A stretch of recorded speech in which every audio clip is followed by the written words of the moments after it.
এদিকে সুলতান গজলেম বিখ্যাত তাদের জনপ্রিয় ঐতিহ্যবাহী তুর্কি খাবার পরিবেশনের জন্য। তাদের ঝুলিতে ছিল তুর্কি গজলেম, যা এক ধরনের স্টাফড ফ্ল্যাট ব্রেড।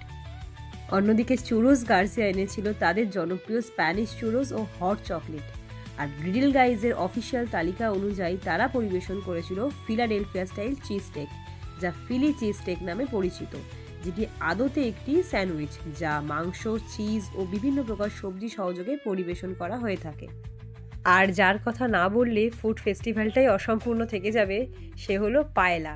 এটি একটি স্প্যানিশ ননভেজ রাইস প্রিপারেশন, যার স্টলে ছিল চোখে পড়ার মতো ভিড়, সাথে রেডিংয়ে স্থানীয় ব্যান্ড ও শিল্পীদের সুন্দর উপস্থাপনা। সব মিলিয়ে লাইভ মিউজিকের তালে, সুস্বাদু খাবারের স্বাদে, মানুষের ভিড়ে আর প্রাণের উচ্ছ্বাসে ফেস্টিভ্যাল একদম জমজমাট।